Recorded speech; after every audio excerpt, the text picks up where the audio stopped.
What is going on, guys? Welcome back to the channel. You guys are looking at my 1979 Wheelhorse C121. This does have a 12 horsepower Kohler as well as the 8-speed rear end. And just to give you a little history lesson, the C121, I believe this was only offered 2 years. I think it was 1978 and 1979. Now, from what I understand, the C121 essentially is the predecessor of the C120. They kind of look the same for the most part. I'm sure if we had them side by side, we'd see some differences, but there are a few big differences that I want to talk about real quick. The first one being the fuel tank location. Most of the older tractors, the fuel tank were underneath the hood right here. On this one, this is, I believe, the first year they ever put the fuel tank underneath the seat pan. And that leads us into the next difference. Well, if they don't have the fuel tank up there anymore, what's there?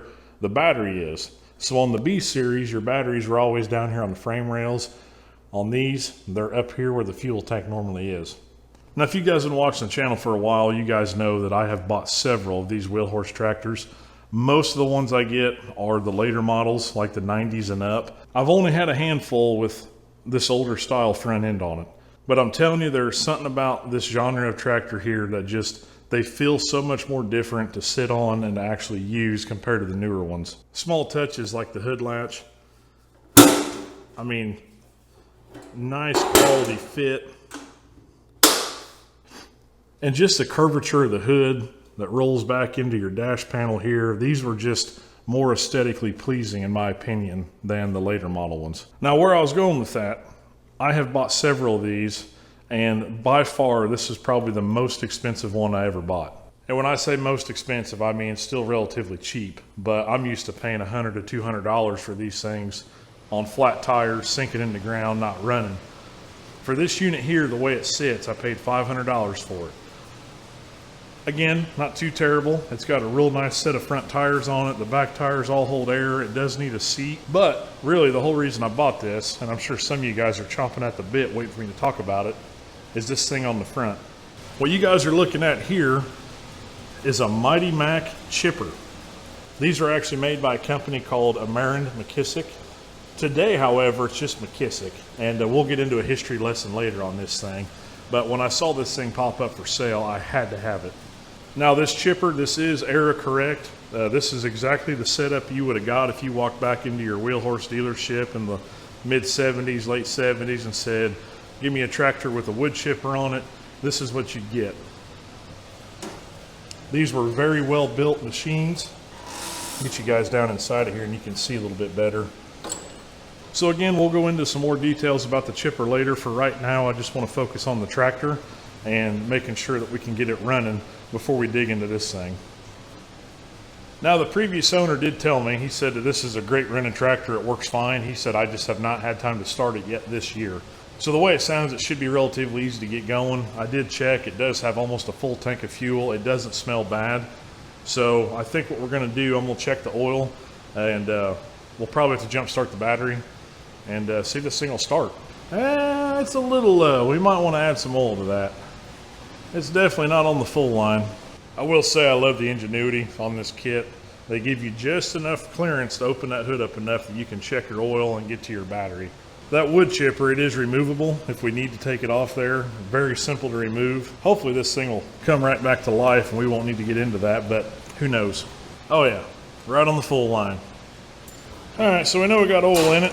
Let's see if we can't get this jump pack rigged up on here, because this battery appears to be very dead. All right, guys, fire in the hole.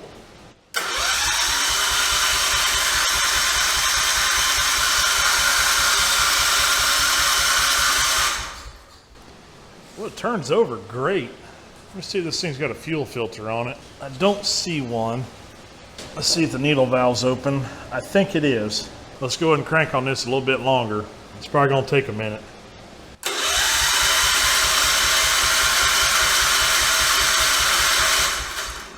I know you guys ain't gonna like it, but I think we're gonna help it out a little bit and give it a little snort of ether. Help it pull fuel.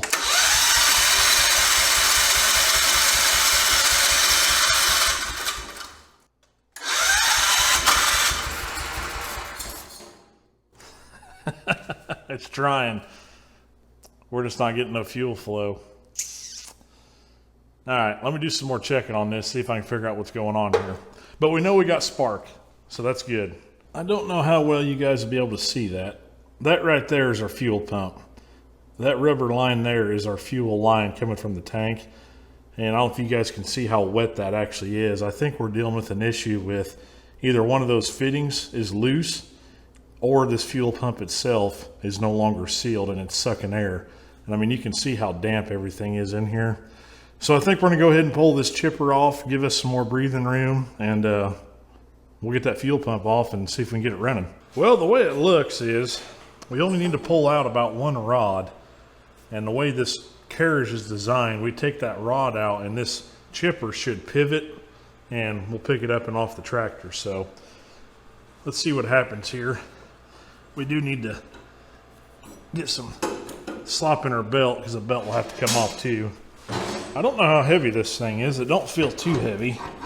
I guess worst case, we could use the ceiling hoist to pick it up off there, but I don't think it's gonna be that bad. There's that long bolt.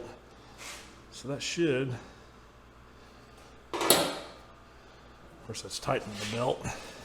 Let's go the other way with it. Yeah, there we go, look at that. Belt is off.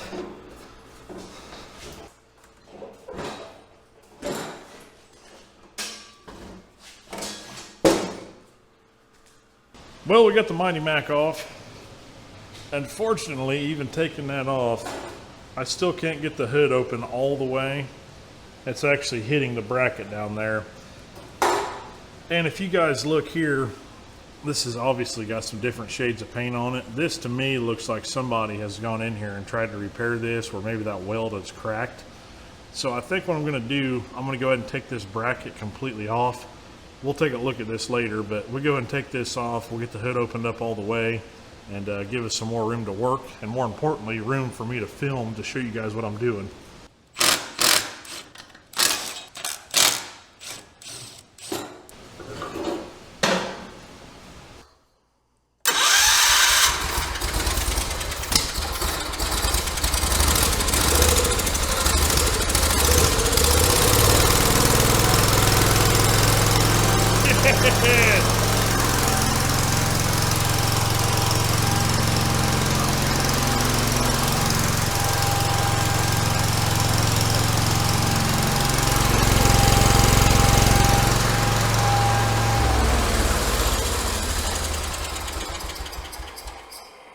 Woo, buddy, now that could have been bad. Now guys, I knew I probably shouldn't have done that. I probably should have fixed that fuel pump first.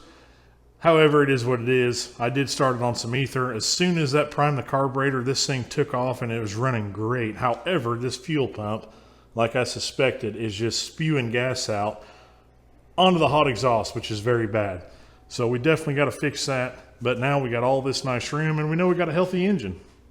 Well, I just got home from work and I had this Amazon box on the front step. We got some parts, so let's go ahead and yank that fuel pump off this thing and get a new one put on. And yeah, something I forgot to mention when I was talking about this tractor, the other main difference between the regular C120 and the 121 is this thing has actually got rubber dampeners on the engine mounts. Typically the wheel horse has got the engine's bolted straight to the frame with an adapter plate. This one's actually got an engine cradle. Anyway, let's go ahead and get this fuel pump off here. You're just gonna have 2 Phillips head bolts. Wow, that was loose. Like really loose. How about the other one? That one was also loose. You know, I noticed on the front of this engine it was pretty damp, and I just assumed it was from leaking fuel. I almost bet this thing was leaking oil as well, and that's what all this buildup is.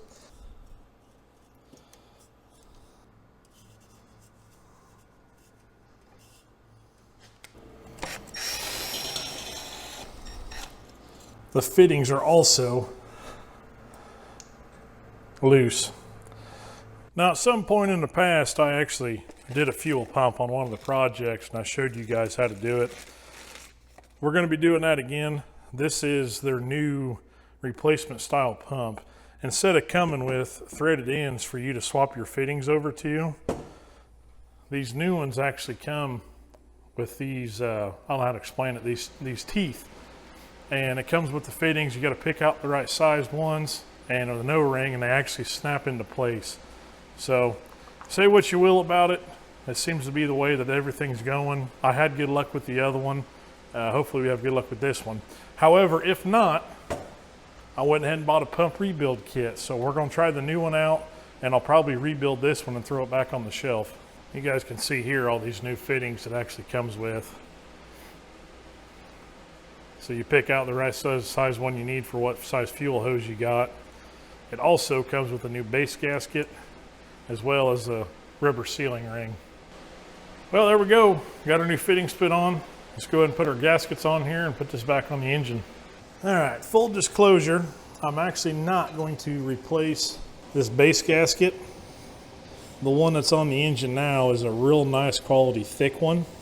And the one they give you, I'm sure there's nothing wrong with it, it's just a little bit thinner. So I'm gonna keep this old one on it. And if we still have trouble, obviously I could just swap it out. But I'm assuming the reason why this thing's leaking is because the bolts weren't tight. Leaking oil, that is. Get these nice and snug, a whole lot tighter than they were. This kit did come with a couple new worm drive clamps. I'm not going to be using them on this because I'm going to use them elsewhere here in a second, and you'll see why. End of this hose is pretty crappy, so I'm just going to cut it off and give us a fresh end here.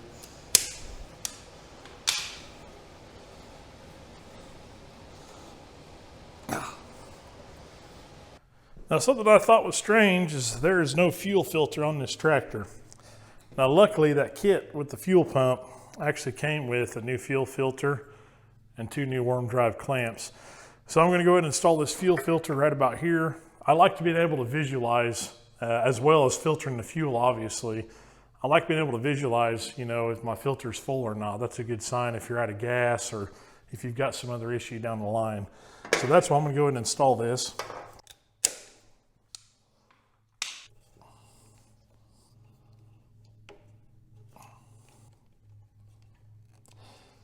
Okay, I got the fuel turned back on. Let's go ahead and crank this thing over, and hopefully that new pump's not leaking. Hopefully it works. So you guys keep an eye on that fuel filter. See if we can get it primed up.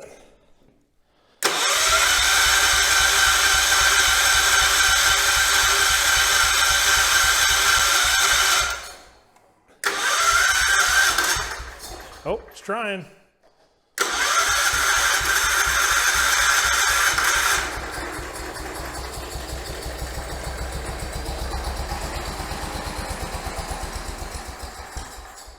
Well, that's good enough for me for now. I'm going to go ahead and throw the new air filter in it, and we're going to try to start this thing again and let it run for a little bit.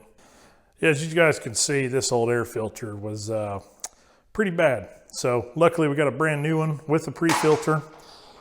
Go ahead and slap this on. Help this thing breathe a little bit better.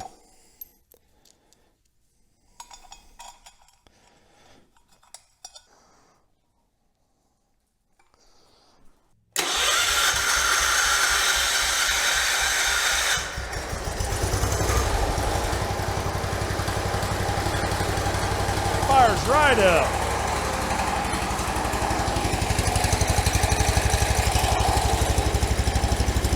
Like the new pump's not leaking.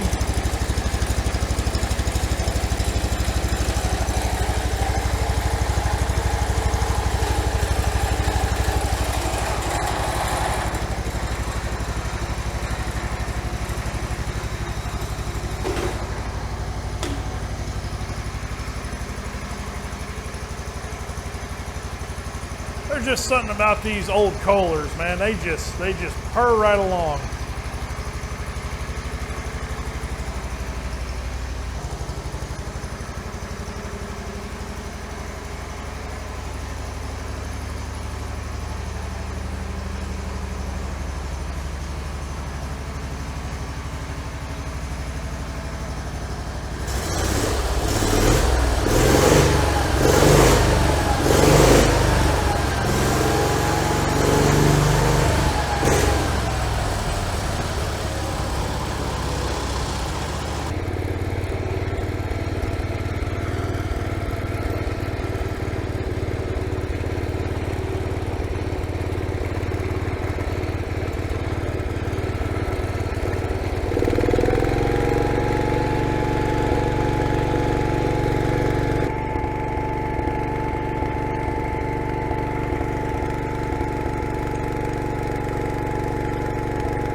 Oh yeah. Well, high and low works, all 3 gears work, and reverse. What more could you ask out of an old tractor?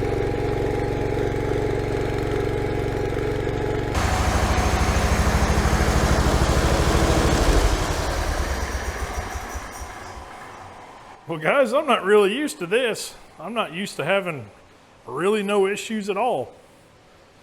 Fuel pump definitely seemed to fix the fuel leak. Hopefully it's gonna fix that oil leak. I'll have to keep an eye on that over time. But yeah, the tires hold air, the battery's good, it fires right up. I guess we're done with the tractor for now. So that means we can change gears to this chipper over here. Well, before we get started to work on this thing, I just want to explain to you exactly what it is. You guys are looking at a Mighty Mac compost shredder. This was offered at some point in the late 60s to bolt on your B or C series wheel horse tractor. The idea behind it, instead of having your own standalone unit you'd have to drag around the yard, you could bolt this thing onto your tractor and have the ability to drive it wherever you needed to do the work. According to the sales brochure, this thing will do anything from pop cans to compost to manure, all the way up to 1.5-inch diameter sticks. It is a hammer mill design that utilizes a perforated screen to keep the material inside the housing longer to get it to that desired size before it falls out. It is 100% a very cool attachment, and I'm looking forward to trying this thing out. The other fun fact, this company, MacKissic, is still in business to this day.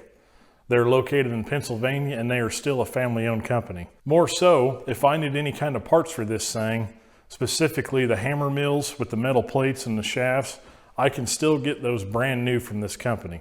Now, I'm not telling you all that because they paid me to tell you. I'm telling you because I had such a good experience with this company, I wanted to share it with you. Now, with most of my projects, as soon as I get something home, I start doing research on it. That way I'm as well informed as I can be before I start a video. When I found out this company was still in business, I reached out to their support lines, shot them an email, told them what I had, and asked if they had any kind of documentation they could send me. Specifically, an employee named Sharon was extremely helpful. She emailed back quickly with parts diagrams, belt diagrams, old sales brochures, the installation instructions, for back when in the 60s when you ordered this, all the original documentation she sent over to me. I'm extremely grateful that she did that because after looking at the parts diagrams, I realized that the belt setup on this thing is not right. When I reached out to her asking about the parts I needed, she let me know they did not offer certain ones, but she was able to get me the size of the belt, the size of the pulley, all kinds of information. So again, I just want to say a huge thanks to Sharon at MacKissic for giving me that information, and I greatly appreciated it. So yeah, guys, if any of you are going to be in the market for a compost shredder or grinder or chipper, be sure to check out MacKissic. Anyway, enough talk and story time. Let's get to work on this thing. Now, as mentioned, I'm going to do some work to that belt drive setup. Unfortunately, I'm waiting on parts for that, so we can't do that right now. But what we can take care of is this bracket. Now, right off the bat, you can notice this different colored paint, usually the signs of a repair that was done in the past. And I went to double check it, and you can actually see in a couple spots where these welds are starting to crack again. But we're gonna go through and clean all these rough edges up. And in these spots where the welds are cracked, I'm gonna grind them out and re-weld it. I'm also gonna put a couple gussets where I can. Probably put a triangle piece here. I'll probably put a fish plate or something over here. Anything I can do to give it some more strength. I think on top of adding a couple gussets to this thing, on the inside here, they did not weld this or that there. So I'll probably go through and burn both them sides in. Yeah, I'm just gonna go through and weld anything that looks like it should be welded.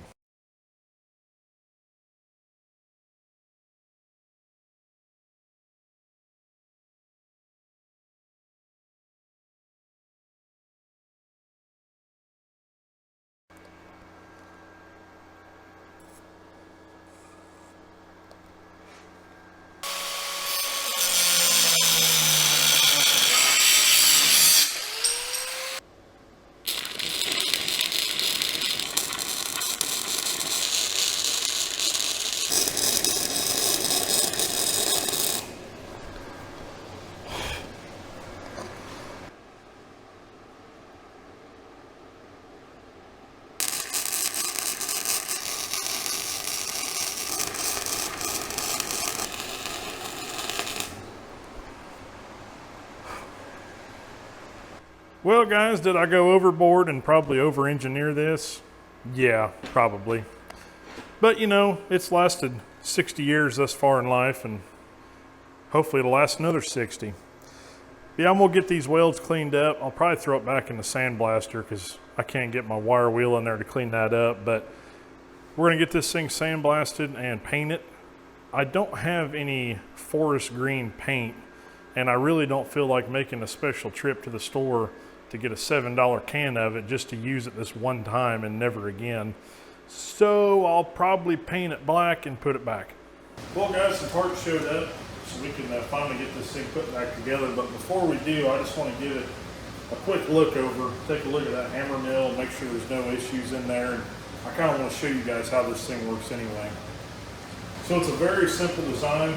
Most of the components you need to get off, they have got these easily removable pins. They're held in with cotter pins. I'm going to pull these out. Bring you guys in a little bit closer so you can see. This here is that perforated screen I was talking about. To this day, they still make replacements of these, and they have them in different sizes. So if you want to grind stuff up real small, you can get it with smaller holes, bigger holes, list goes on. But let's go ahead and pop this one out too. I want to clean some of that debris out of there. We get a real good look at them hammers in there.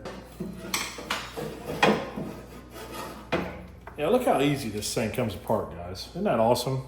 That way, if you get a bunch of buildup in there, you don't need to disassemble the whole machine. All right, I'm gonna spin this shaft over and you guys can see how this works. I am getting some grinding noise and I don't know what that is. If you guys can hear that. Something's rubbing that shouldn't be. This pin right here has worked its way out and is rubbing the housing. I'm glad we caught that. Again, huge shout out to Sharon for sending me these. So if we look right here, there's our hammers and there's that rod. And if you look right there at the tip of my thumb, it says part number 18. Go down here to the list. It says it's a 3/16 by 1 inch cotter pin. Well, guys, I replaced all those cotter pins. Got them all put in there. And honestly, I wonder if this ain't supposed to have roll pins. I know the parts diagram says cotter pins, but I just feel like those aren't gonna last. You get debris flying around in there, I feel like it's gonna break them. So we're definitely gonna try it out for now, but if I continue to have issues, I might check into getting some roll pins to drive in there. And if you guys happen to know exactly what it takes, put down in the comments and let me know. All right, guys, I got it all put back together. Now we can work on the next issue, and that's this pulley setup. So back when I took this thing apart, when it was actually on the tractor, they had that V-belt routed, and they were using this as the tensioner in this downward position here. They had this spring hooked up here. As you guys can see, if I pull up on this, it's pushing down. And that's what kept the belt tight around this V-belt pulley. And this is also a V-belt pulley. Well, that's not right. The first red flag is how this thing is all loose and flopping around. And this is actually, it looks like a keyed pulley, something you'd put on an engine crankshaft.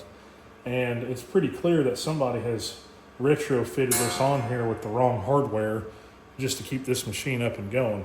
Now again, huge thanks to Sharon at MacKissic for sending me this, but you can look in this picture right here and you can see that that tensioner spring is on this bracket right here. You can also clearly see that V-belt comes around the engine crank or the PTO, goes up and over that idler, then back under the drive pulley on this. Now the way it appears, this whole bracketry right here is just totally wrong. This hole right here should have a bolt through it going through this hole. This bracket would be on the outside and the tensioner would go from this hole to this hole.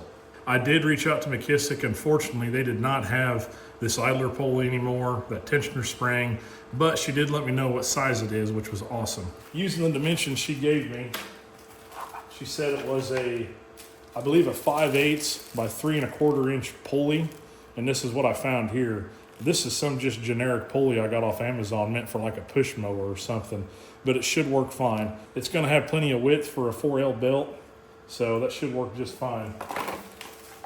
Now the belt was the same deal. They no longer had availability on that, but she did let me know that it is a 76-inch belt and a 4L series, meaning that it's 76 inches long and it's a 1/2 inch wide.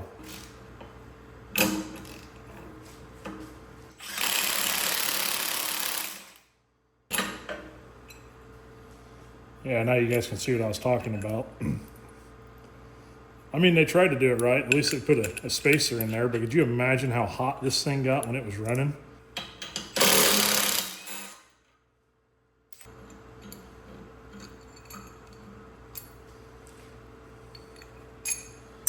Now, unfortunately, due to somebody's decision to use this the wrong way, it has bent this bracket.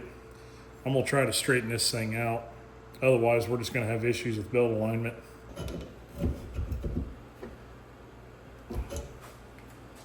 Oh yeah, that's looking much gooder. Now luckily, since this was made in America in the 60s, all the hardware is either 1/4 inch, 5/16 or 3/8. And I have got everything new on the shelf. So got a new 3/8 bolt, flat washer, and a lock nut. Imagine you don't want this too tight. You still want it to free spin, but you don't want it to flop around.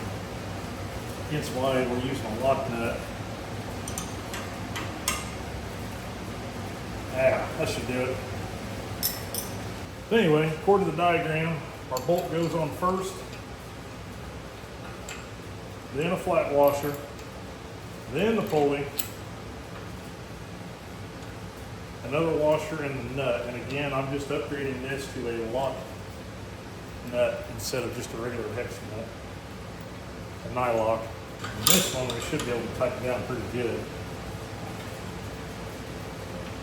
Sweet. Well guys, this is the only discrepancy I've seen so far.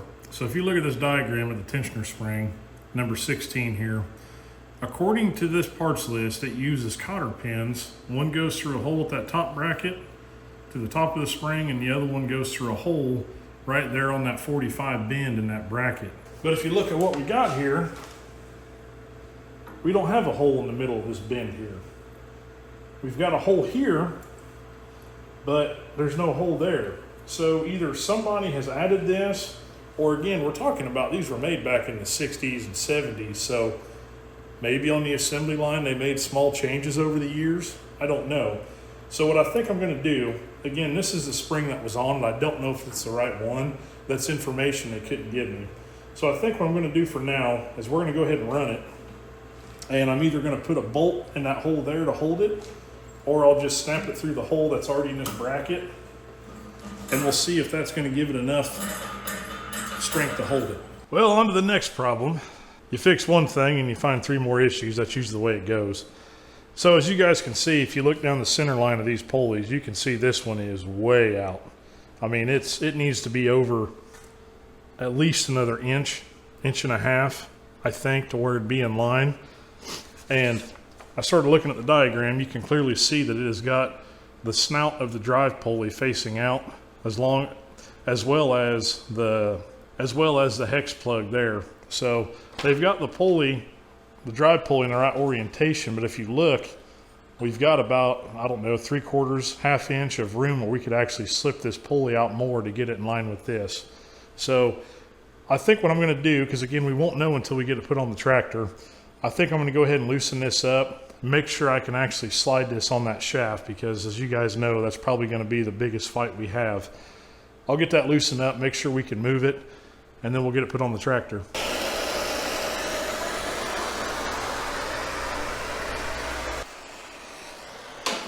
Well, I don't want to burn the grease out of them bearings, so that should be pretty hot. I think we're going to try it now.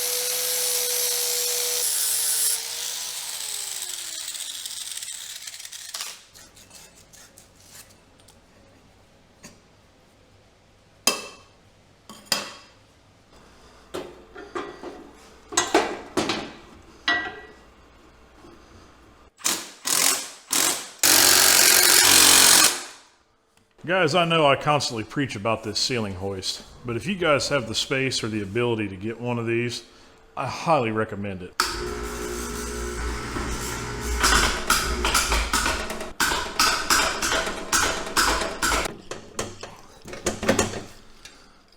Just that easy. Well, we're at that point we go ahead and get our new belt put on and make sure we get our pulleys lined up like they should. Now, if you remember, this tractor did have a belt on it when I brought it home. And once I learned that the pulley setup was wrong, I figured it would have been the wrong size. So using the information that Sharon gave me from MacKissic, I ordered the right belt that's on it, which is a 4L760, if any of you guys are wondering. But surprisingly, I think they're both the same size. So I'm going to go ahead and throw the new one on it just because I already got it. But we will hang on to that green one for a spare.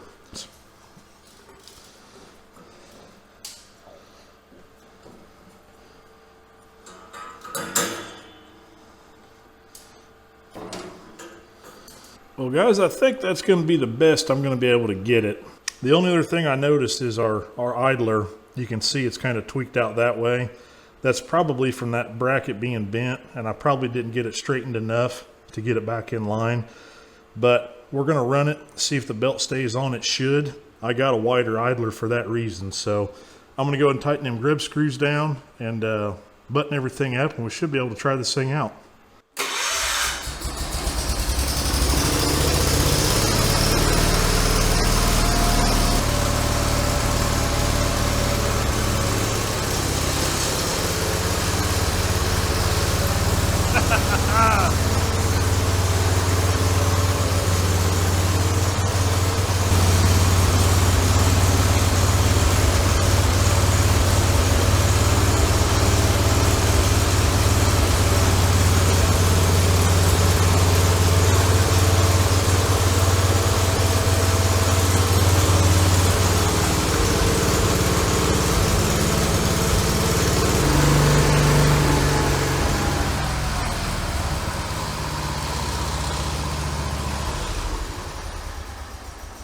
Well, guys, I feel really good about that. I cannot believe how smooth this thing is. Like, there's no more extra vibrations going on than what there just normally is with that engine running. Oh, man, I love old technology. It just works, you know? Well, guys, I say we give this thing a real-world test here. Now, I don't have very many sticks laying around my yard. I normally keep up on that pretty good. But what I do have plenty of is empty beer cans. Now, according to the brochure, this thing will do beer cans.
Well, there you go, guys. We took a tractor from the late 70s with an attachment from the 60s, got it running, and made sure it works. And boy, does it. I mean, you want to talk about an extremely handy attachment to have. I know I said I don't have a whole lot of sticks down in the yard now, but I do gather them from time to time. Normally they sit in a pile until I decide to get a fire going, but to have that shredder, I could literally drive it to wherever the sticks are at. It grinds it up small enough that it'll just turn it back into topsoil. I could mow over it. Now, if any of you guys have experience with those shredders or grinders, chippers, whatever you want to call it, put down in the comments, tell me about it. I didn't even know they existed until a month ago when I saw that tractor pop up for sale.